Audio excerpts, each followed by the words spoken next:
Okay, hi everybody, and here we are at Externalization of the Hierarchy program number 29, not knowing how many hours, of course, even if one. But anyway, it's the 23rd of February, and we're beginning a new section, so I thought it well to conclude at 1 hour for the old section. We have now studied the two of the great invocations, and the last one was powerful indeed. And I think, well, they're all powerful in different ways. And I think you've seen through the Tibetans' definitions of various words that we cannot necessarily take things at face value. For instance, that light and love and power and death fulfill the purpose of the coming one. Death is relinquishment, sacrifice. It's not physical plain death. And, we learn various intentions of the ancient writers of the great invocations.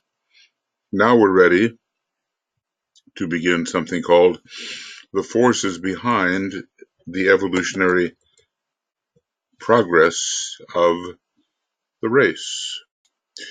Well, this is section 3.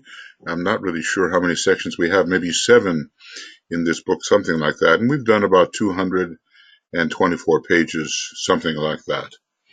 So the forces behind the evolutionary progress of the race and the doctrine of the avatars. And you see, we have skipped quite a bit. We have gone from, is it September?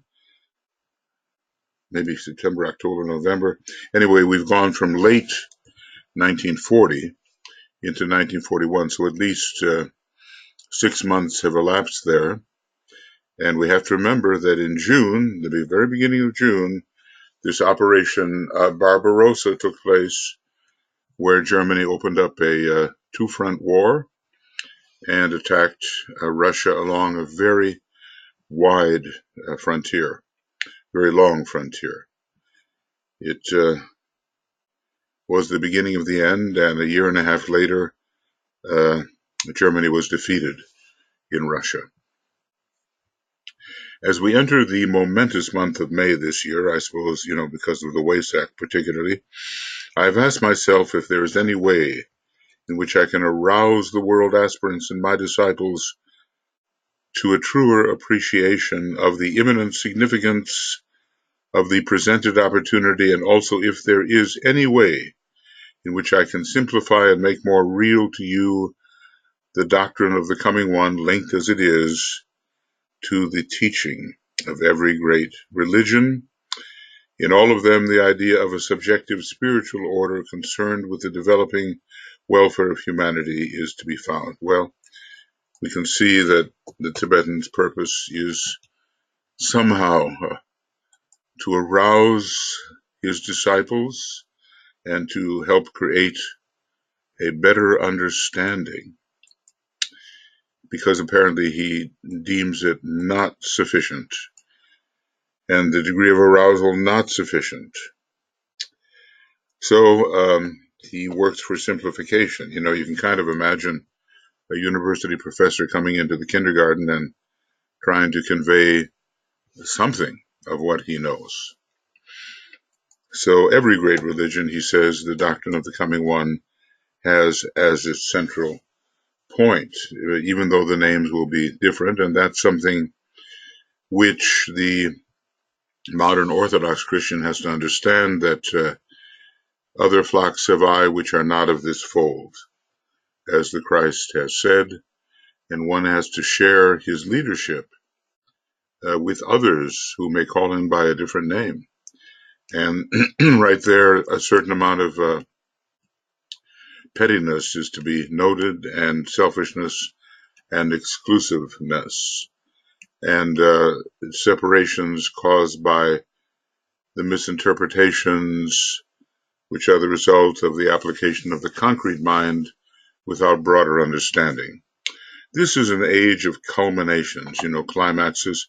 Such culminations appear today in the field of religion, as well as in the field of science and politics, all the great lines of human approach to reality and to truth are passing out of the realm of the tangible and exoteric into the intangible and esoteric.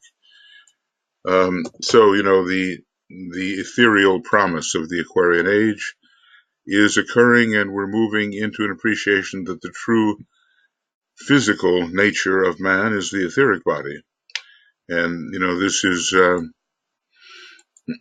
this is a great step, and with certain researchers, we've gone farther and farther.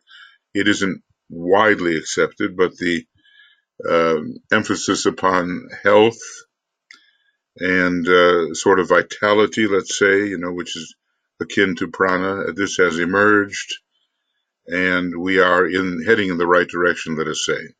Science is rapidly becoming the science of the unseen and of the unprovable.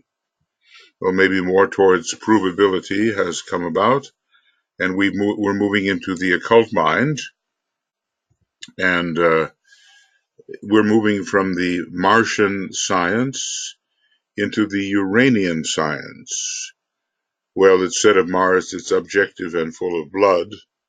Neptune is subjective and full of life, and Uranus rules the occult mind. So really entering the realm of what had hitherto been the intangibles, but there are increasing ways of coming to grips with and seeing the results of the apparently intangible. I guess all we'd have to do is go to the CERN facility, CERN, a great, atom smasher, so to speak, in the search for subatomic particles, and we would see that the unseen is becoming at least indicated. Religion has emerged from the realm of the mystical into the clearer atmosphere of the occult, at least among certain people. For many, it's still the mystical, and for others, it's still Saturnian, thou shalt and thou shalt not, and must now emphasize the reality of the unseen as the efficient cause of the seen. Politics and government are engaged with processes of thought and ideologies, realizing that these are the true drivers, So there's an etherealization occurring, and when it comes to Aquarius, that's what we expect.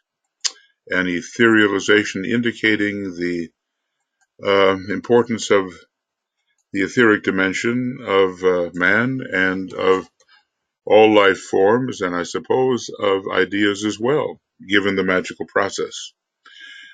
What then is the true inner structure of reality which will provide the needed strength for humanity at this time, thus sufficing to satisfy man's demand for truth and prove adequate to answer his ceaseless yet intelligent questions? What is the true inner structure of reality?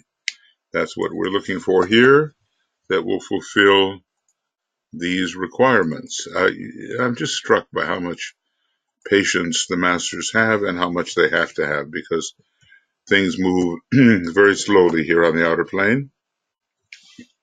And we're told that a great deal of patience has to be built up by people in incarnation, because when they're no longer in incarnation and they are trying to reach those who are, there will be a great delay in the recognition and assimilation of what they try to offer. Well, we'll see, and we probably have seen many times. The river Lethe, the river of forgetfulness in Greek mythology, operates for all of us. And in the Kalevala here, the Epic of Finland, there is supposedly the whirlpool in the head, which prevents the true structure of the inner worlds from reaching into the consciousness of all those except the initiates. So the whirlpool has to be controlled, tamed.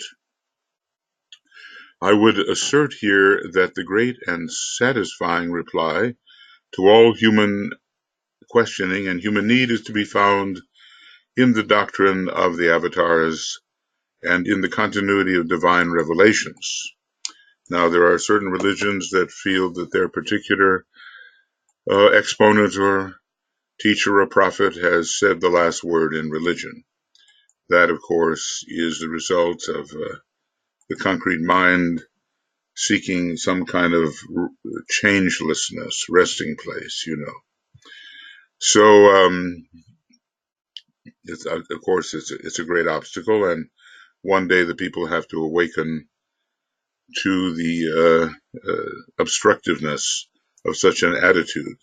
No one is having the last word, and even when the universe is resolved, given the reality of absolute infinity, there is no last word. There is no first word. There is paradox, and we have to find out how it operates. Excuse me. So, the satisfying reply has to do with the doctrine of the avatars, those who descend from a higher place to a lower place, bringing value to the lower place and without any motive of their own benefit. The higher ones descend without seeking anything for themselves. So it's a great expression of unselfishness. So this doctrine of the avatars and the continuity of divine revelation or revelations, both of these are great and satisfying replies to human questioning and human need, and to man's ceaseless yet intelligent questioning. What is the truth? What is the truth?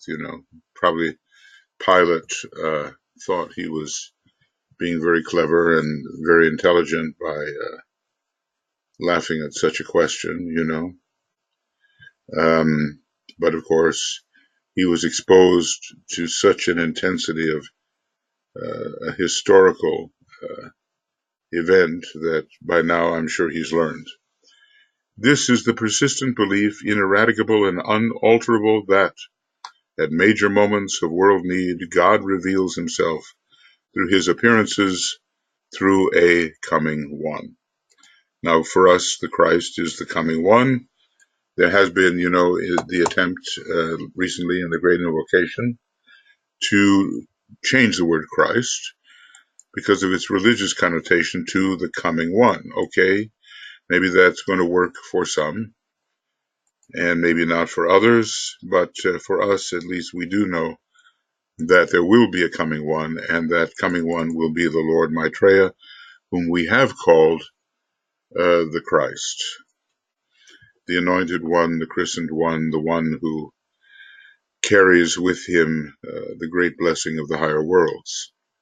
So this doctrine of the coming one is found in all the basic world religions, even the basic ones too, huh? Okay, in every time and age.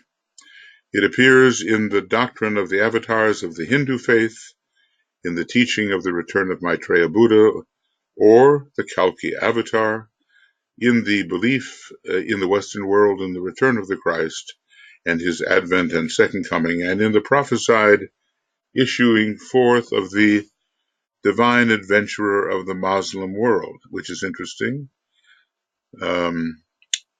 I guess this is being referred to as the Imam Mahdi. There are so many, just as in Christianity, there's so many divisions, and two main divisions in the Muslim world, and one of them particularly expects the return of the Mahdi, and maybe the other one does not.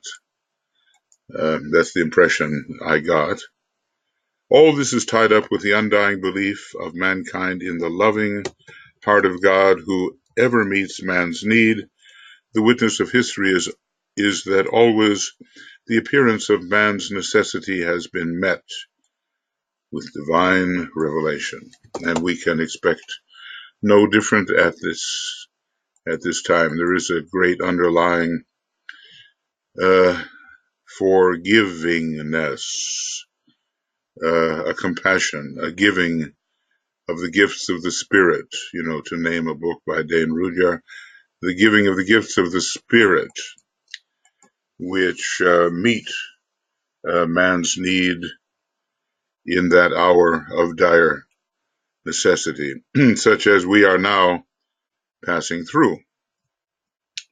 The reason for this faith innate in the human heart is to be found in the fact of the nature of deity itself. The Christian statement, God is love, is founded on that deepest recognized spiritual fact, especially, God is many things, will, love, intelligence, but in our particular solar system, God is love. And love is a consuming fire, or God is a consuming fire of love. What is consumed? Everything that obstructs love. The expression of this divine characteristic can be summed up from the voice of the silence, which was HPB's translation of The Secret of the Golden Flower. Was that it? And a very fine little book, very inspiring book that charts the way ahead for the aspirant. Compassion is no attribute, it is the law of laws, eternal harmony, Alaya's self, a shoreless universal essence, the light of everlasting right and fitness of things, the law of love eternal. It's very beautiful, very beautiful. And, let us ponder on this. Certainly in our solar system, with the solar logos, whose soul ray is the second ray, compassion issuing forth above all from the second ray of love and wisdom, this is correct for us. Now, when and we tend to add qualities as we progress, because we're going into a first ray solar system next time, it doesn't mean that we will lose intelligence of the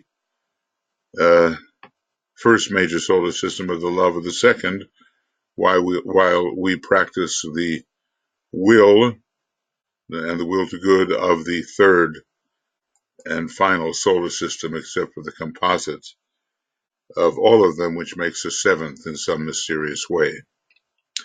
To this everlasting compassion, the cyclic appearance of the sun gods of the ancient myths, the world saviors and the avatars, bear witness and are the guarantee. So it is right for us to assume a great tendency towards compassion. Tell you what, I don't know whether I have written anything further as far as the italics go, but I'm feeling a little bit on a roll, so I'm not going to stop myself right now. And I will go ahead, emphasizing, I guess, whatever I emphasize. And if you find value in it, good. And if not, I'm sure you will have your own ideas. Okay, the Wesak Festival. Now, this has been going on for a long time and is celebrated, we are told, in a valley in the Himalayas. Some of us went there in the year 2000 to be, available on site for the Shambhala impact of that year. The people are operating according to a different calendar, and they would come according to a sidereal lunar calendar, and they came later. And so we were there quite alone, in a way. But we also have determined that when Master DK talked about the Wesak Festival in the West, he certainly gave the tropical zodiac a preeminence, and he did not work sidereally. So in that respect, we were correct. Now, do these appearances, do they actually externalize, or is the externalization on the etheric plane, and is this recorded astrally as well? That has yet to be answered, but there is a sense in which the etheric and the astral are what's involved here. in addition, of course, to the high energies working through these areas of the human energy system which are available to all human beings. At the time of this Wesak festival, I would call your attention to the fact that the annual return of the Buddha to bless his people everywhere, and to convey the message of wisdom, light, and love to humanity, coming as he does from the very heart of Deity itself, from within Shambhala, is the outer evidence and guarantee of inner divine guidance and revelation in the present world cycle of 25,000 years. I suppose it's still, in a way, when this was written, the end of the Piscean cycle, but certainly it was in an overlap period. As I've said and think, and other people think too, that with the coming into prominence of Sir Francis Bacon, the age of Aquarius had its forerunner,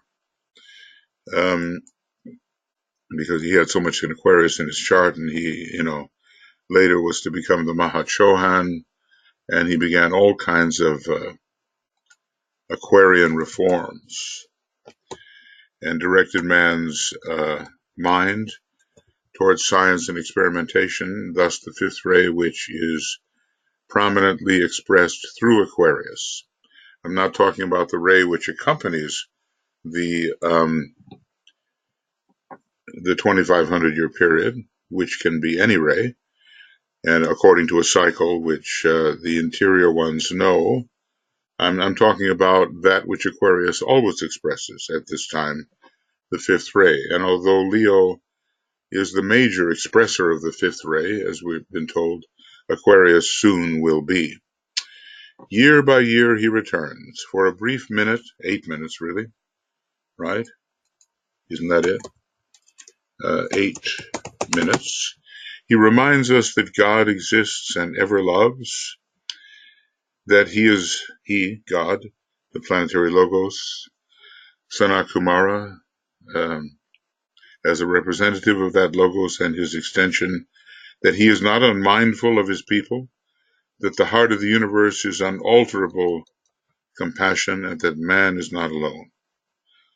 To bring this recognition about and to make this appearance possible, a living triangle of energies is created and focused through three great spiritual individuals who evoke recognition both in the East and West. They are known to believers in every faith and in all nationalities, and these three are. Okay, so the Buddha's reappearance, and here's the question: did it end somehow in 1981? There is that Wesak message of 1946, which seems to suggest there would be a change, but certainly at this time that this was written, the Buddha's return was very definite. So the heart of the universe, and do we mean by that our solar system? Because, three great qualities exist in every universe, the qualities of the three rays, the willpower, the love, wisdom, and the intelligence, creativity, you might say. Okay.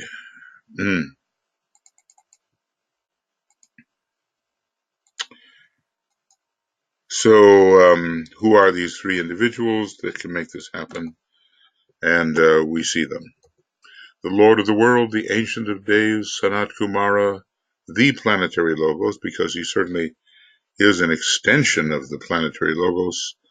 Melchizedek, he to whom Christ referred when he said, I and my Father are one, as he prayed to Sanat Kumara at various times.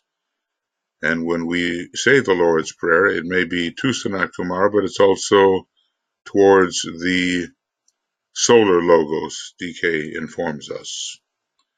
So the great Lord, whose nature we will increasingly understand and who seems to be at the center of many triangles and the great power behind them. such as at the center of the triangle of the Buddhas of activity. Now there's also the Buddha, the illumined one, the revealer of the light and the wisdom which comes to us from sources far greater than our planetary life, a messenger of the gods.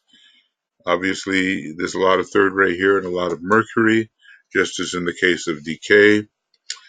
And the Buddha's touch, which inspired him so at the sixth initiation, was apparently a touch on the cosmic, of the cosmic mental plane. You know, we don't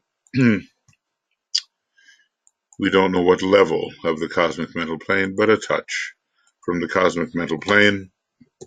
And then the Christ, the Son of the Father being, in this case, Sanat Kumara, the world's Savior, certainly the Savior during his Bodhisattvic period and maybe beyond, the Redeemer, he who has remained with us and who is gathering his sheep into his fold, the Lord of Love. There are different ways of describing these great beings, and we've just witnessed some of the descriptions. The Buddha and the Christ will be complete, I believe, their seventh initiation toward the end of the Aquarian age, and they will pass on to higher modes of service. And eventually, you know, the Christ will tread the ray path, and is now in a way, except he's remained here on the path of earth service sacrificially, and many of the Chohans are now being asked to remain, to register their choice, and then remain, and only later go on the path of their choice. The Christ's path will be the ray path, where he will be an embodied ray of love wisdom, and eventually he again will make his way to Sirius. So at least we're told that no matter what his destination may be, he will eventually make his way to the greater sun, the sunshine of the major sun, to the major sun Sirius. So these three together make this Wesak a possibility. Now, eventually, interestingly, the Buddha is such a Taurian individual. You know, the idea, born at the full moon of Taurus Scorpio, achieved his enlightenment of the sixth degree, because he was already the fifth degree head of the hierarchy at the full moon of Taurus Scorpio, and then died with that same configuration. So he's totally identified with Taurus, but interestingly, so is the new group of world servers identified with Taurus. And there'll be some way in which this group, when properly trained, will take up its function. And that function may be part of the function that the Buddha used to have. I know when I was in the arcane school working there for a number of years, 5 years in New York, Mary Bailey had a strong idea that 1981 was going to be the year, maybe the last year, the Buddha would come at the Wesak Festival. And she always referred to the 1946 Wesak message. So, you know, whether this is so or not so, because there is flexibility on the inner side according to man's needs, one could draw that conclusion, I believe. And then the question is, you know, does one feel abandoned, or does one feel that the new group of world servers cannot possibly fill the role of the Buddha? But let's just say that I'm sure that the needs of the planet and the needs of humanity are met on this second ray planet with its second ray soul in a second ray solar system. It seems that there will not be a damaging hiatus there when the Buddha departs, whenever that may be, and maybe it hasn't even happened, because he does have to remain supporting the Christ throughout the majority of the age of Aquarius. He is one of the points in the triangle, upholding the third ray point, which is part of his monadic configuration from cosmic fire. That seems inescapably true. In these three, whose nature is radiant love, light, and light, humanity can grasp in some measure the nature of divinity. Well, we're told of Sanat Kumara and, the projection that he is of the planetary logos, that he is the greatest example of the teaching ray upon our planet. And he's a great lord of sacrifice. And, he carries a kind of a second ray emphasis along with the first. So these three, all of them demonstrate radiant love and light. And of course, since they're anchored in Shambhala, they do demonstrate the will of God and the purpose. They are greater than is known or realized. Well, certainly, conventional religion has only a very limited view of the Christ, and I'm sure that's the case in the East with the Buddha. DK tells us Buddhism becomes more and more dogmatic as we move along, and that is certainly possible. There's quite a little conflict between the way DK presents Buddhism, supposedly a very high abbot of a great monastery, the Tibetan, and the way conventional Buddhism is presented, denying many of the things that the Buddha, DK presents. So in time, this has to be worked out. People oftentimes make their choice towards convention, and maybe later we'll discover that there was an aspect of esoteric Buddhism which the Tibetan actually began to present to us. Okay, so they are greater than is known or realized. Human intelligence and aspiration can only sense their essential nature. Their spiritual potency, avatar of synthesis, right? All of these, let's say the Christ, the Buddha, and Sanat Kumara, but we cannot forget also the avatar of synthesis and the spirit of peace, and it's almost like there are 5 involved in this new revelation. Their spiritual potency has to be stepped down if mankind is to bear the pressure of the impact of the energy they wield and seek to transmit. It is this stepping down process which takes place at the time of the May full moon, and it is brought to a focus of transmission by the massed intent of the hierarchy and the massed demand of the world aspirants and disciples, itself drawn forth by the mass need of the people of all lands. So we do see the continuity here, don't we? And the way that even an inchoate invocation to meet need reaches up to the very highest places, and the needs are met.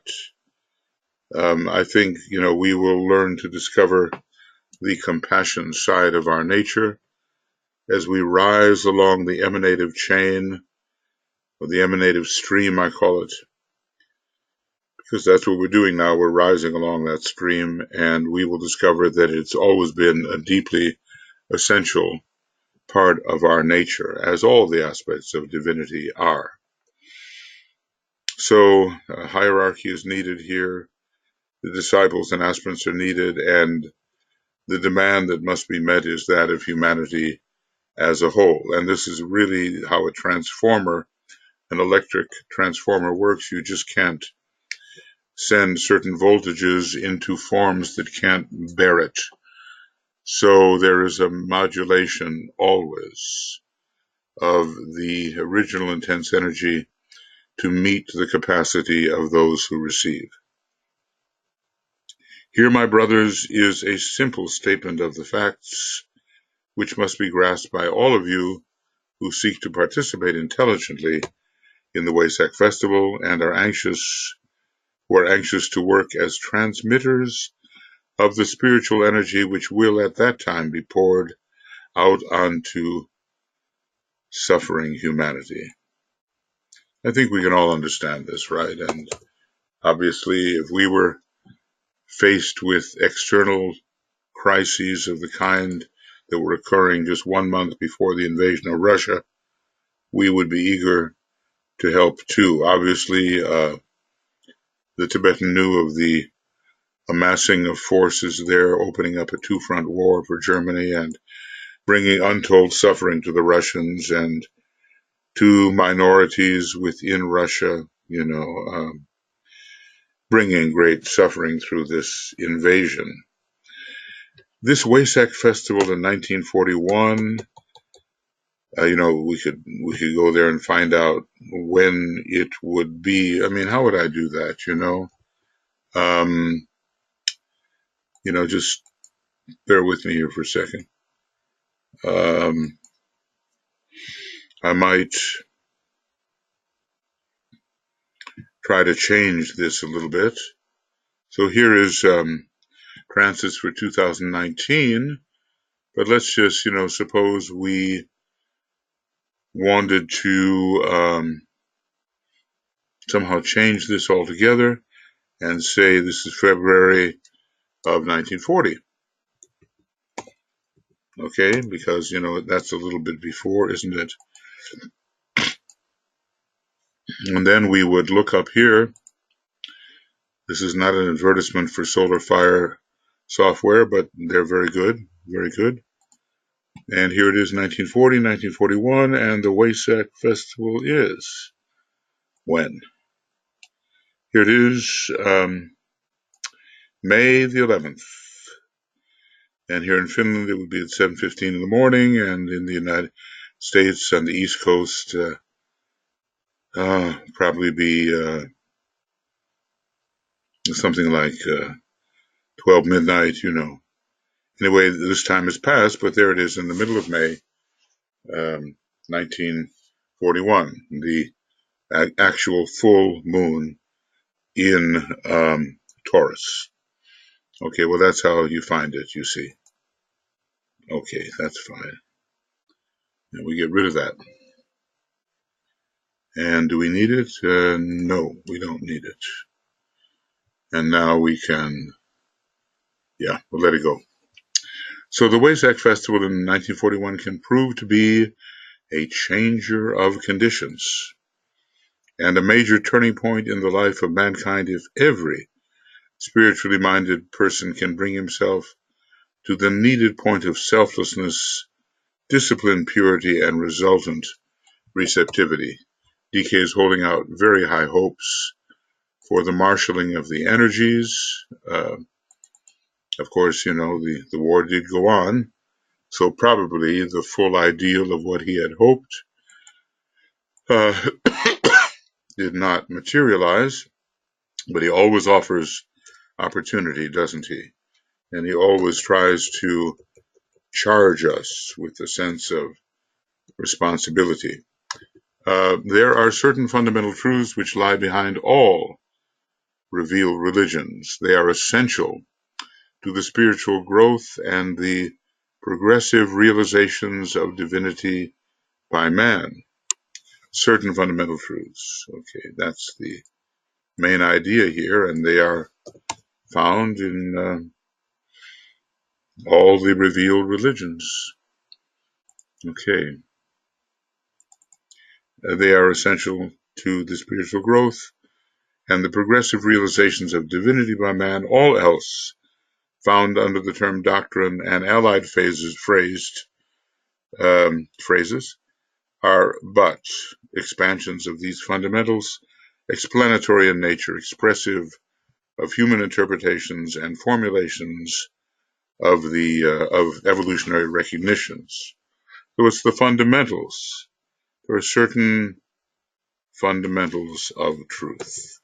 That's what, and everything else is derivative. That's what we're finding out here.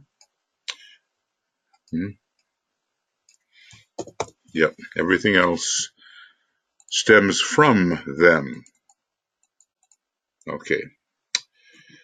Um, these are mainly additions and are in the nature of adornment, speculation, and prediction. They are constantly subject to change, to rejection or development as man's intellect and spiritual perception unfolds. They are not basic or unalterable. These human, let's just say, not necessarily divine additions. It is the unalterable truths which must be discovered and recognized as the New World religion takes form on earth and conditions human thought and consciousness in the coming New Age. All right, that's what we're looking for, that which, in Masonry, it's like the ancient landmarks. They always abide, as DK has told us in The Spirit of Masonry, that he wrote, basically, taken down by Alice Bailey and put out under the name of Foster Bailey, so it would be accepted. Because, a woman Mason in those days, and especially a new kind of deviant lodge based on esotericism, well, it wouldn't receive the kind of verification that something put out by a male Mason would. So the basic truths of all world religions, right? Isn't it so?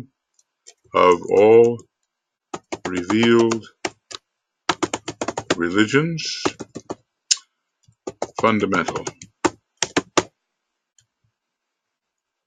These basic truths never change because they are related to the nature of deity itself and have become apparent to mankind through revelation as evolution has proceeded and man has developed the needed perceptive faculties and the required persistence of search plus the unfolding of the inner light of the soul. So we're looking for the basic truths that underlie all of these revealed religions, and I'm sure we'll find a commonality here, no matter what the religion may be, Taoism, Hinduism, Brahmanism, Christianity, Islam, Judaism, whatever may be the form. And there's so many different approaches. These truths inherent in divine nature reveal the soul of God. All right. And they are.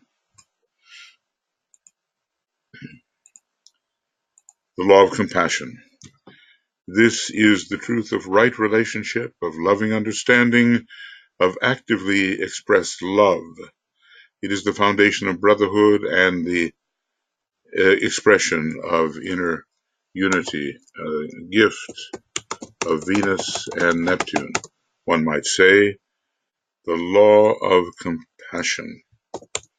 Now, there are some religions that really don't emphasize that. They emphasize compassion to their own, but mistrust and hostility and the right to conquer with respect to other religions. Obviously, they have a ways to go before they realize this law of compassion. But there are, for instance, some sects or aspects of such religions which do grasp the law of compassion. And as you can imagine, they are persecuted by those who deem themselves strict adherents of original doctrine. Okay, the fact of God. So let's see what I can do here. I just want to make this, I think I did, the law of compassion, and I just kind of put that down so it stands out. The fact of God. This is the truth that being is God immanent and transcendent. It's hard for people to grasp this because the mind is structured the way it is. Things other than oneself always seem external. Well, God is not other than oneself or other than the self, but it takes a lot of experience to recognize that that is the case. The fact of God. All right. Okay, so God is both immanent and transcendent. Not only is God within you, but you are God. And that's where the attack comes in, and you're considered to be a heretic, you know. It involves the recognition of the great whole and the related parts. It is the knowledge of divinity, ascertained through right relationship and identity of origin. See? Identity of origin. Everything emanates from the one great being and is essentially the one great being, though different as part perceives part. It is the revelation of the life of God, pervading all that is, God immanent, and of that same life providing the still greater cosmic relation, God transcendent, which is the final guarantee of all progress and of progressive revelation. This important statement now, and you know it, having pervaded this whole universe with a fragment of myself, I remain, is the challenge of deity and the eternal hope of humanity. The solar angel says this, you know, when it underlies the matter of the higher mental plane and builds for man an egoic lotus. That egoic lotus can, of course, be built otherwise when there is no solar angel, but it's a much slower process. This is the answer of life to the demands of humanity, this descent, this pervasion, this presence within, to the inquiries of science and to the whole world problem, really. God is here, present among us, and in all forms of expression. He includes, pervades, and remains beyond. He includes, pervades, that's immanence, and remaining beyond is transcendence. He is greater than all appearance. He reveals himself progressively and cyclically as man gets ready for further knowledge. All right, well, these are important paragraphs, really, aren't they? I find them important. And let's see, how will we do this?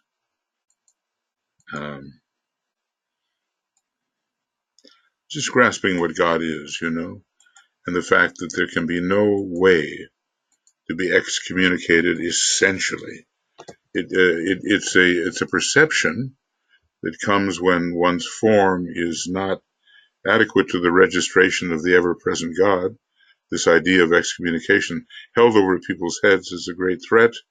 Excommunication and eternal hellfire. Well, you kind of wonder what kind of human mind, certainly not very humane, thought that one up. And that's going back a long way, as it was found in pre-Christian approaches also. So, the law of compassion, the fact of God, these are the fundamentals, the continuity of revelation. So important. As I said, you know, so many, well, there's the tendency for certain religions to dead end, using it as a verb, run into a wall because they imagine that what their beloved teacher or prophet has said is forever true. Little knowing about the law of mutation and the constant evolution of all aspects of the universe as a kind of emanative return. These thoughts are not brought into consideration. I think, you know, maybe Giordano Bruno had a sharp tongue, and he wrote plays and he satirized the church and various individuals, but it was because of his expansive thought that he was killed. Murdered, you know, burned, gagged. I mean, well, you know, disgusting. But it's the reaction of the orthodox concrete mind to the possibility of expanded perception. The ordinary concrete mind is horrified at what the expanded perception might be able to reveal. And that horror, you know, leads to violence, the attempt to eliminate the one who brings the expansive possibility. That's nothing new. That happens so frequently. It's what the Inquisition was frequently about, you know, some kind of apparent purification meant to preserve the doctrinal comfort of the believers, and hence to leave power in the hands of the priesthood and so forth.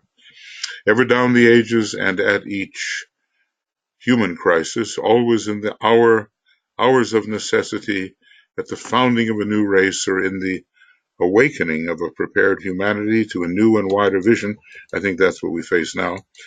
The heart of God, impelled by the law of compassion, sends forth a teacher, a world savior, an illuminator, an avatar. He gives the message which will heal, which will indicate the next step to be taken by the race, which will illumine a dark world problem and give to man an expression of a hitherto unrealized aspect of divinity. Maybe, before the Christ came, love was not so emphasized, and he was the one who was able to bring love forward as something really to be reckoned with in the field of spirituality. Upon this fact of the continuity of revelation, and upon the sequence of this progressive manifestation of the divine nature, is based the doctrine of the avatars, of divine messengers, divine appearances, and inspired prophets. To all these, history unmistakably testifies. So, we just can count on the fact the light will ever increase, and we have to be open to that. The continuity of revelation, so much would be solved now if people would not hang desperately upon the changelessness of that which has been given to them, and for which reason they fight other revelations that threaten that changelessness. They especially fight the new.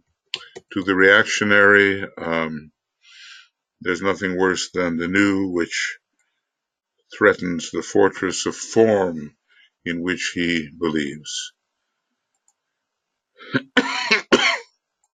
When we think about these things, we see what humanity is passing through right now. And, how people want to keep things just the way they have been. Now, the next factor that is fundamental to the true revelation, the inevitable response of humanity.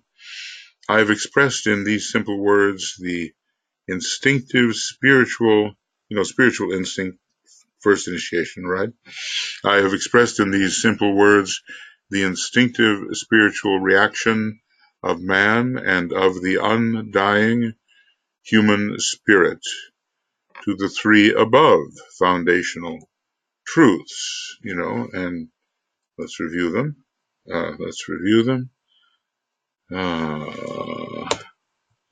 All right, something's happened here. And they are the law of compassion, the fact of God, both immanent and transcendent, and the continuity of revelation. People really choke on that one, but they find security in changelessness, and that would be a prison, of course. And then the inevitable response of humanity. That is to be expected. So I have indicated, he says, the instinctual spiritual reaction of man and of the undying human spirit to these above foundational truths. This divine spirit in humanity must ever, and most surely does, respond to the divine appearance. The witness to this is sure and proven. There is that in mankind which is akin to God and which recognizes its own when it appears. The divinity within us, immanent, recognizes the more pervasive divinity appearing all around. Such is the unshakable reality in the human heart, and the recognition of the inevitable reward and result of revelation. So, it's fear that really is preventing us from responding as we should to the great revelations, which so often we reject as threatening.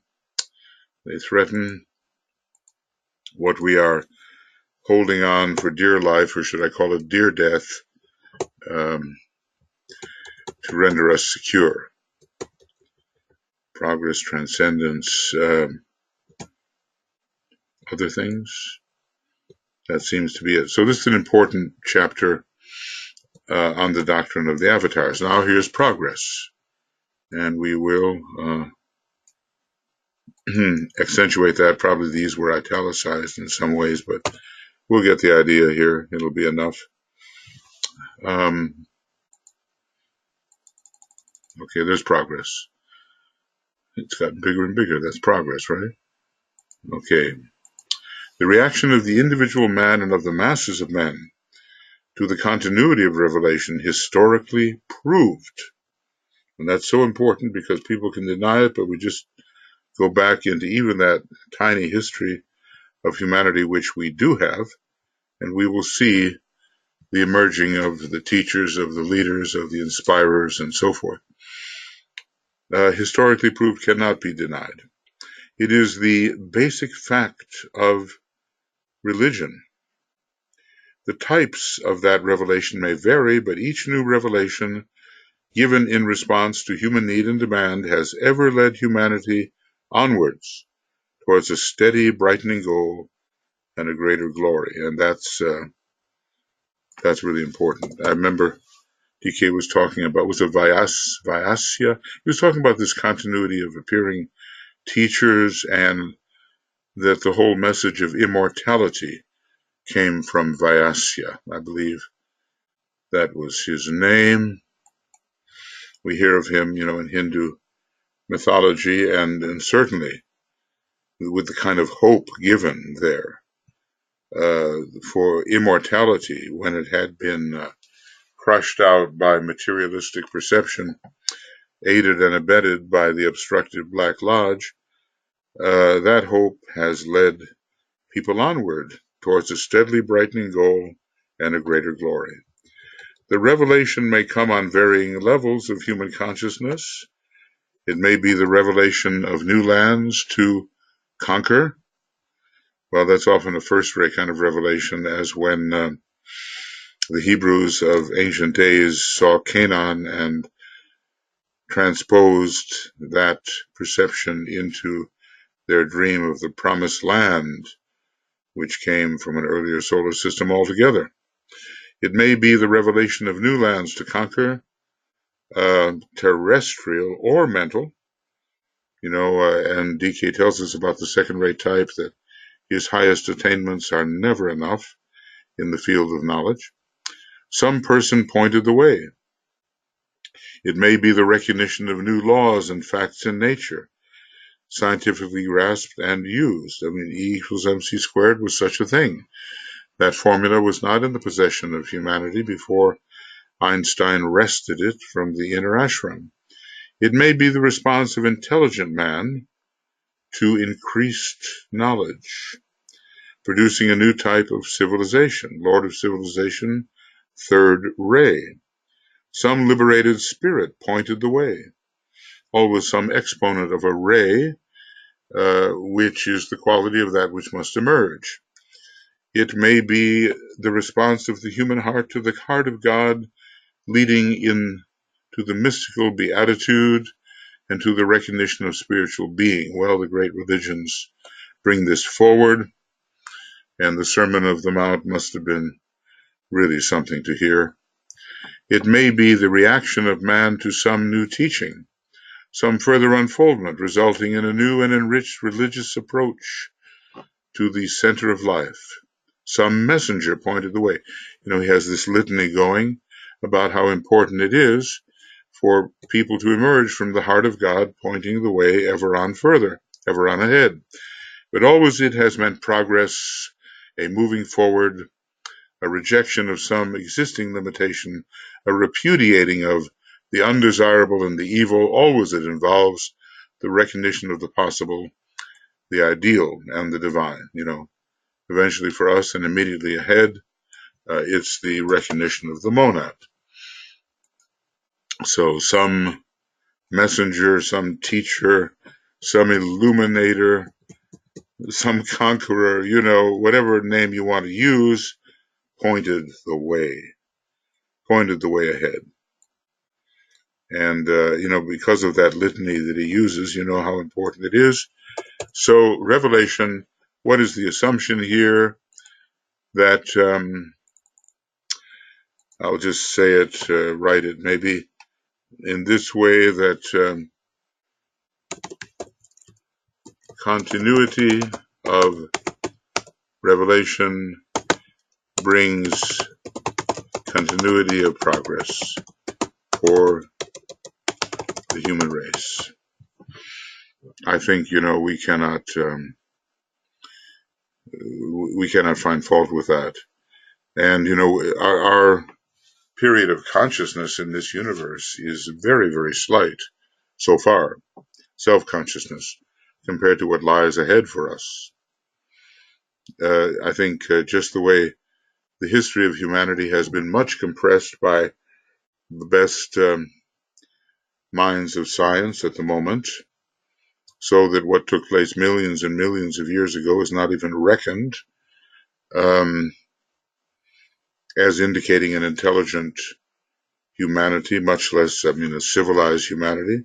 In the same way, what lies ahead can hardly be fathomed. The universe is given a much shorter expected duration than will, according to the occult chronology, be the case. And of course, completely ignored is the whole inner universe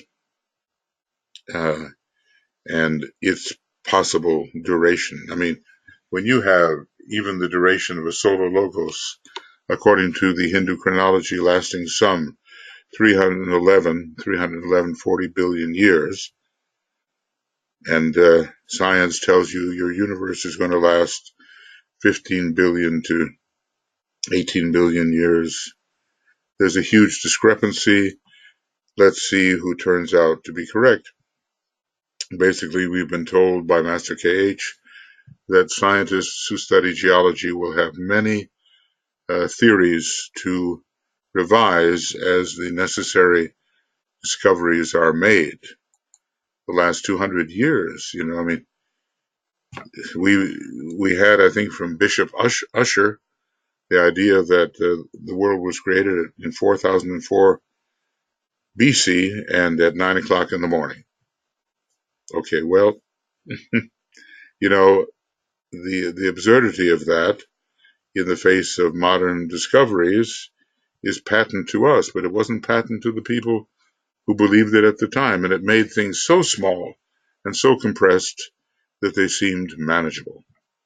That was the point. Make man comfortable. Don't advance theories that make man uncomfortable, or you're liable to pay the price. And then when it comes further to the foundations of religion, the true fundamentals, we have transcendence. And this means the innate capacity to pass beyond so-called natural law. The innate capacity to pass beyond so-called. DK does a good job, I think, in Treatise on Cosmic Fire dealing with natural law. But this is the higher aspects of man are transcendental, and maybe there's a difference we could make between transcendent and transcendental. Right. And this means the innate capacity to pass beyond so-called natural law and to obey laws that the great majority of humanity don't believe even exist, nor the worlds to which they pertain. So, as usual, there's a lot of education to be done, a lot of light to shed, and fortunately, the consciousness movement has seen among millions the absorption of this new light and the revelation that comes from the new light. Now, I don't know, are they getting older now, and will they go out of incarnation? But if so, they'll come back. Those who are the vanguard of spiritual thinking and not going to succumb to the materialistic side of Aquarius. We've been told there will be magicians in the coming age. They will be strictly mental magicians. They will not have the heart active. They will not practice white magic. But obviously there is a group in whom the heart is active. They will practice white magic, the white magic of the plan, and that steadily reappearing, cyclically reappearing group, mostly on the second ray, has a lot of work to do. We're told the day of opportunity may not be with us forever. It won't be. And even in 2075, the 500-year second ray cycle ends. But, okay, the presence of the Christ and of his hierarchy, such a strong second ray presence will reinforce the second ray, even though the 500-year cyclic period has come to an end. So this surmounting of limitation is ever taking place, and this process of transcendence will call forth increasing recognition. There was a movement 200 years ago in the middle of the 19th century, maybe 150 years ago, called Transcendentalism. And Ralph Waldo Emerson and Henry Thoreau and people of that ilk were involved in it, and it probably was the result of the discovery of Neptune and its quality becoming more generally available. So anyway, the transcendence, and already you can see that taking place. And during the consciousness revolution, as I keep on calling it that, I lived through it, so it feels to me that it was so. There is a great respect for that which goes beyond. The drug culture, of course, tried to find a material way to pass beyond, and maybe some people did that to a certain extent, but mostly it released people onto the astral plane and into areas of consciousness they couldn't handle. So you have to kind of make your own drugs in your brain, and it will be discovered that when people have those transcendent visions, that there are substances in the brain which have been generated and are correlated with those visions. So anyway, this recognition of transcendence, marks the next major phase in the manifestation of divinity in man. It marks the next major phase of the manifestation of divinity in man, and when we start, looking at the etheric body as the bioelectric field is really part of man, then what is man after all? And maybe the what should we call it? The constitution of man, as presented in occultism, will be honored and will be investigated. And then the time will come when the scientific discovery of that level of nature we call the soul will be proven. So we're heading within, but that doesn't mean that we don't transform things without. Both are needed. The hierarchy knows that, and we have to stand in imitation of that hierarchy. So anyway, this phase of transcendence, it signifies domination over physical law and humanity's imminent triumph over the forces which have so long held it to earth. So new energies are coming, and new conquests of a spiritual nature are on their way.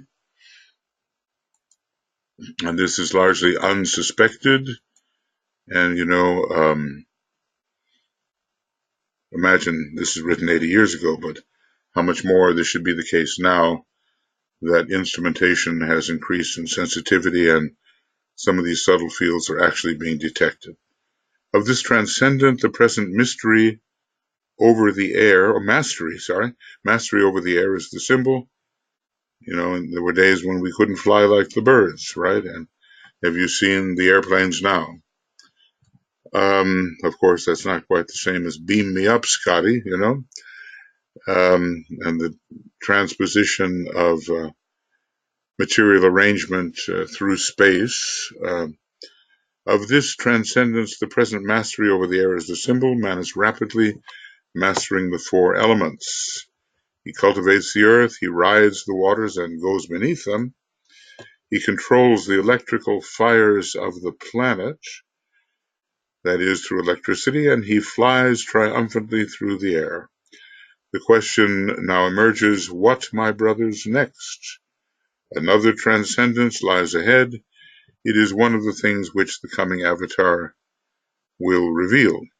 So, we have four of the, well, at least three of the subplanes of the etheric physical plane, of the systemic etheric physical plane, in process of conquest. And what about the ethers?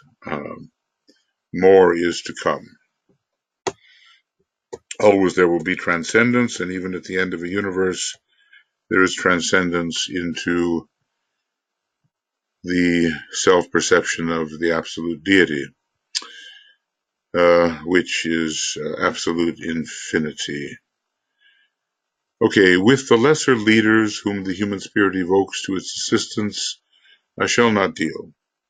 I seek to unfold somewhat the doctrine of divine messengers, of avatars.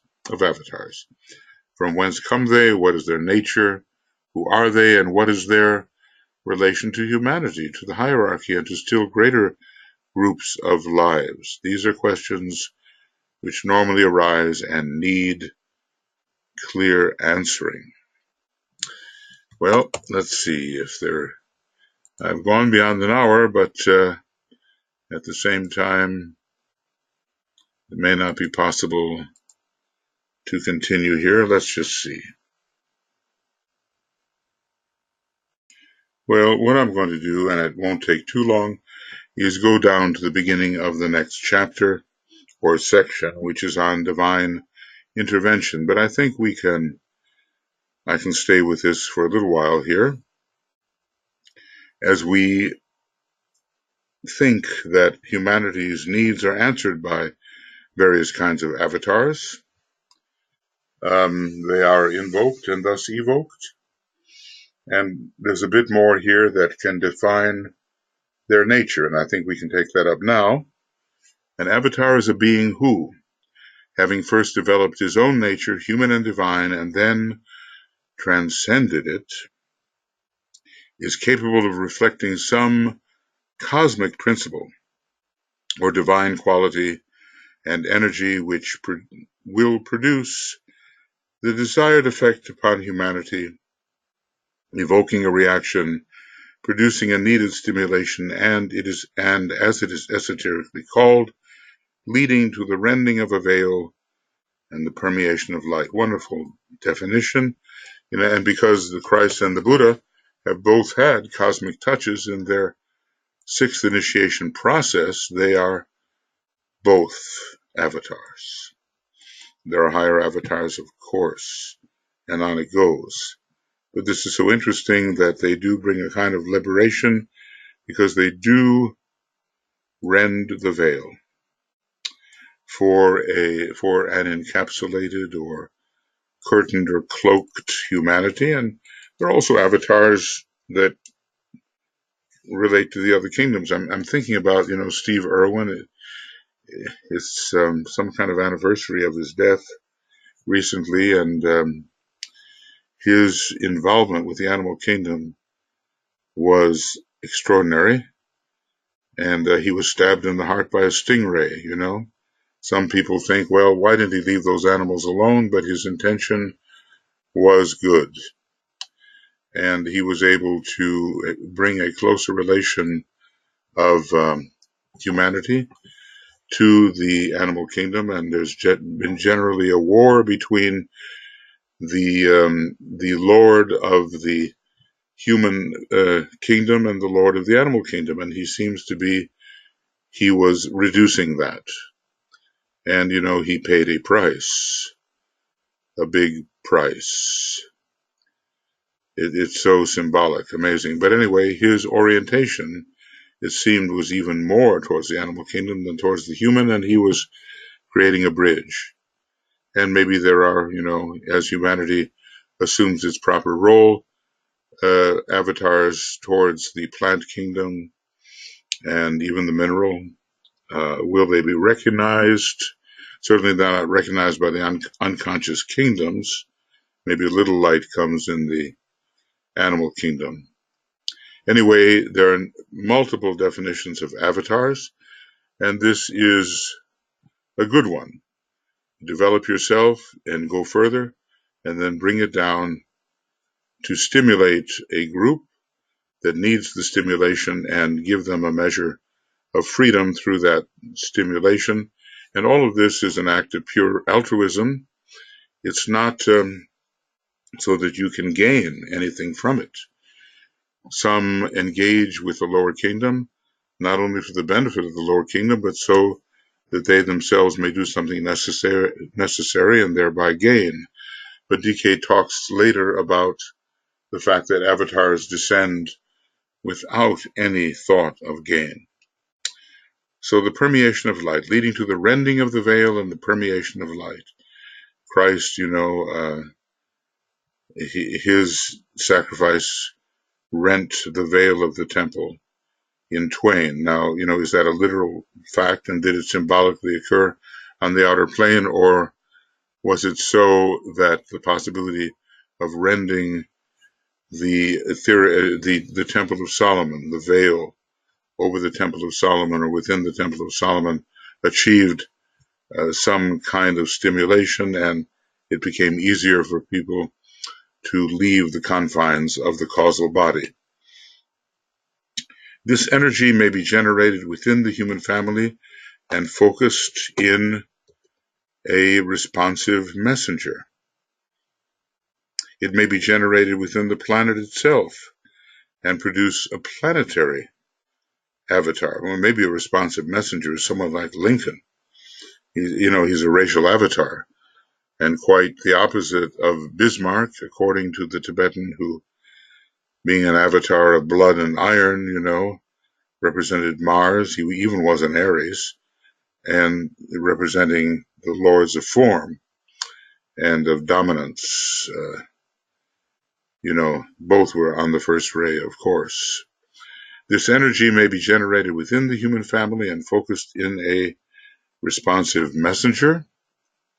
It may be generated within the planet itself and produce a planetary avatar. It may be the expression of the life impulse and energy of a solar system. Maybe, I'm not sure yet, but maybe the avatar of synthesis and the spirit of peace are intra-solar systemic avatars who have a particular relation to the solar logos, or of sources outside the solar system, and therefore cosmic. For instance, an avatar from Sirius, as we've been told, entering our solar system, and very infrequently. But always it is focused through a manifesting entity, is called forth by, and of course that entity may be a projection of the avatar itself, is called forth by a demand or massed appeal. The Lords of Liberation in that sense were avataric during the Second World War, and evokes response and consequent changes in the life activity, the culture, and the civilization of mankind. We are thinking very much now of avatars in relation to humanity and not the other kingdoms. I suppose all kingdoms have their liberating avatars. It always seems like in the universe there's always help from above to below. The response or reaction of humanity to the divine messenger establishes in due time the recognition of something transcendent, something to be desired and striven for, something which indicates a vision which is first a possibility and later an achievement. Think of Master DK. He's still a master, and he's not an avatar in the sense that he is describing, but he is, he is a divine messenger, and ideally suited due to his learning to present this teaching to a wide range of people, and he was given permission to do so, to descend from above and to offer to those who needed the light extra light, additional light. Anyway, there will be a messenger from on high. The messenger has achieved within himself that which lower points of focus require for their own growth and for relief and for general progress, and the divine messenger descends selflessly, and in many cases, I would say, with no motive other than to help, no real possible growth for the messenger. But, you can't help but think that the one who gives and gives and gives somehow benefits, to those who give all is given. Now, all of this is historically proven, the historically proven process, and testifies eventually to a fact. This new fact, when added to the facts established by other and earlier avatars, enriches the spiritual content of the human consciousness, enhances the spiritual life of the race, and stimulates man to move a step forward in the world of reality. And out of the world of illusion, each revelation brings him nearer to the world of causes. So some kind of spiritual gain or fact, some solid landmark is established by the avatar. This and testifies eventually to a fact. Now, you kind of think about what, on a lower level than some of these planetary and systemic and cosmic avatars, but Lincoln as a racial avatar, he brought freedom through the Emancipation Proclamation.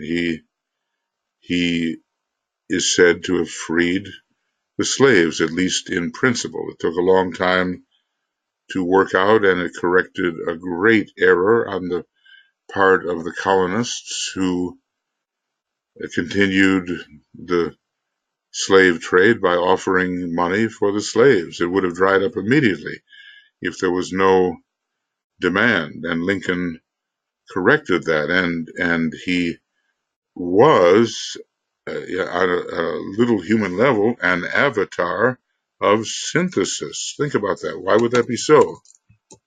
Lincoln as an avatar of synthesis. Well, not as this superior being, this superior solar systemic or trans-solar systemic being is, but Lincoln held the Union together. He insisted on not letting the split occur. He would not tolerate division, and he had so many of the final signs in his chart: Sagittarius, Capricorn, Aquarius, and Pisces, all of them present, and all of them climactic, synthetic, spiritual signs, or at least, from the time we get to Capricorn, it was so. I've done his chart, this question about what it really is. Some people think it's Aquarius rising as well as the sun in Aquarius, but I'm pretty sure it's Sagittarius rising with the sun in Aquarius, the moon in Capricorn, and certain important Pisces planets. At the present time, the avatars most easily recognized and known are the Buddha and the Christ, because their messages are familiar to all, and the fruits of their lives and words have conditioned the thinking and civilization of both hemispheres. They had a huge scope of influence, both hemispheres, and on, a higher level, initiatorily higher level than Lincoln, yes, because they were, in a way, planetary avatars, the Buddha and the Christ. Because they are divine human avatars, they had achieved the sixth initiation, or did so when they were in incarnation, and divinity in a way begins at the sixth plane from below, or the second from above, and extends onto the seventh logoic plane, because they are divine human avatars and represent something which humanity can more easily understand, because they are of like nature to mankind. In other words, we do understand divinity through these two great avatars, flesh of our flesh and spirit of our spirit. Because of all this, they mean more to us than other divine emergences, which may be more powerful, of course. They are known and loved and followed by countless millions. I would ask you to ponder on the potency of the nucleus of force which they have set up. The establishing of a nucleus of energy, spiritually positive, is the constant task of an avatar. So I'll tell you what, I will copy this much.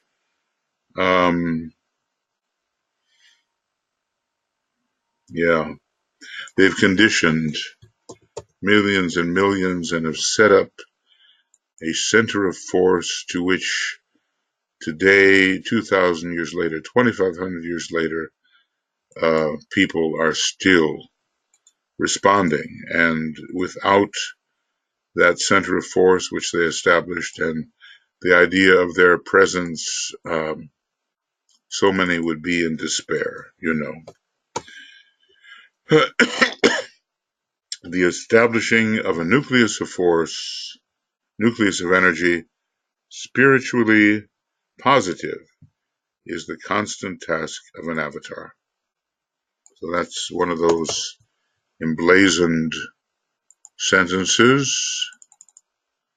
The establishment of a nucleus of energy, spiritually positive, is the constant task of an avatar. So much depends on what they do. So many people that stick with humanity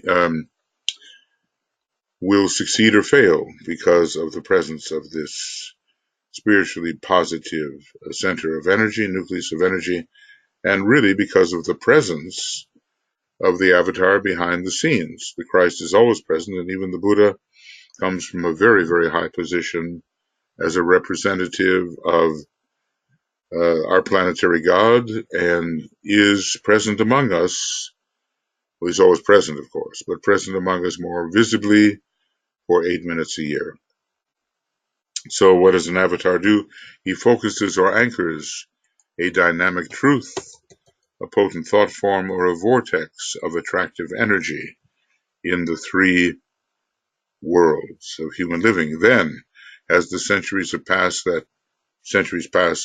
that truth and the effect of their lives and words begin steadily to condition human thinking. I mean, let's just say that Christianity did not spread all over the world immediately. It had to be cultivated, and cultivated at great sacrifice by so many, you know. I mean, you think about Nero, you know, taking the Christians and using them as torches. You think about the Christians being thrown to the lions, and hungry lions at that. The sacrifices were many, and in some ways horrific, unthinkable, but that nurtured the viability of the religion which since has spread all over the world. And many of the sacrifices of the adherents of the Buddha, as alone they conquered themselves in the caves through meditation. It's a different method, perhaps, but they conquered Mara, the opponent, just as the Buddha had.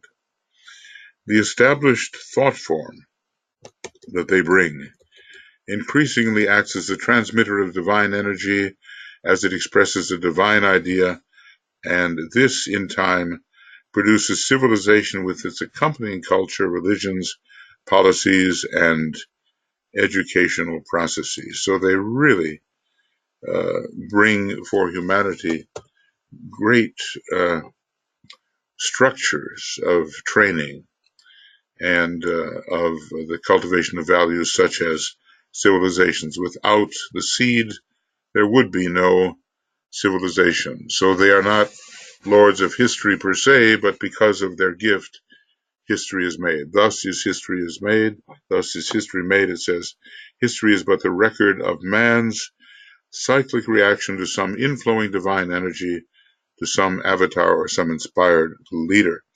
This is a great statement, and maybe not how we would normally have described what history is, simply a record of what has happened. Well, it's more than that. It's the record of man's cyclic reaction, because they do come in cycles, these avatars, to some inflowing divine energy, to some avatar or some inspired leader.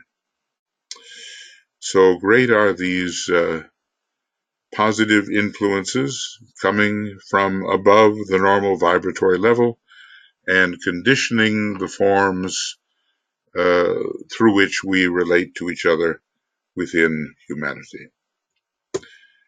Well, I had a failure of my chronometer again, of course. So from 293,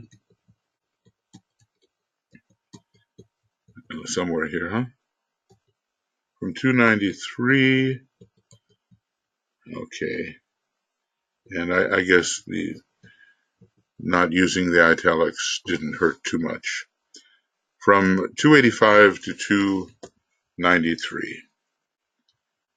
So 282, really some pages are skipped. 293.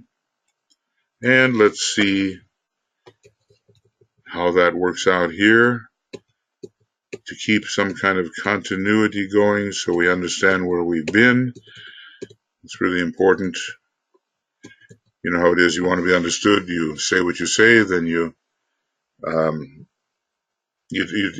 say what you're going to say, then you say it, and then you tell your audience what you've said. That is the story.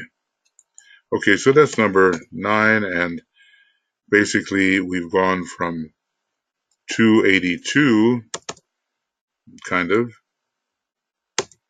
from 282 to 295, I guess. Is that correct? 293, excuse me. 282 to 293. And we'll begin with program 30. So this is about 1.5 hours, very loosely, 1.5 hours. And we start with 293, and this is the 23rd of February, and we don't know when we pick it up. Tomorrow is Sunday, maybe there'll be a little time. I become quite anxious, to complete these things, but one learns to have patience because there are many things upon the physical plane which have to be solved. Okay, friends, I appreciate very much your presence, and we will continue to move forward. We've done about 230 pages or so in this book, and it's a long book. The whole thing may not be done for another year and a half.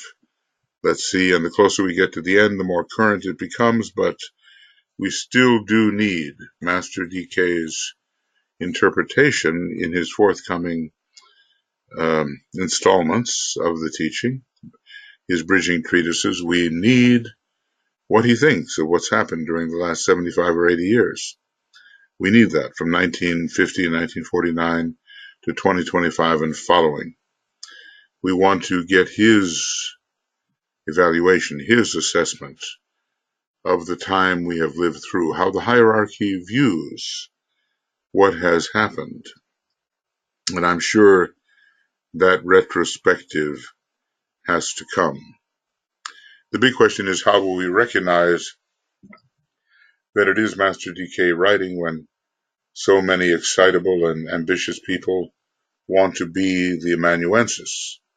Well, first of all, that attitude rather disqualifies them. I think it's all going to be done quite quietly, and the just as Alice Bailey, who didn't want to take down the Tibetan's words, judged after reading that indeed this was a worthy source, so it must be for humanity, and especially for the spiritual students at first, to judge that it's really the Tibetan behind this and not some pretender. I mean, pretenders are fine, but I think they should just admit that this is their thought rather than some conjured image, because in the case of every pretender, um, you just know they could have written it themselves. And all you have to do is open Initiation Human and Solar, and you just know that Alice Bailey couldn't write that herself, and no ordinary human being could as well. So we have to have keen discrimination, keen spiritual discernment in order to judge aright when the time comes. And the time is imminent with an I. Okay. See you soon. Lots of love, many blessings, and let's continue to study, meditate, and apply. That is to serve. Bye-bye.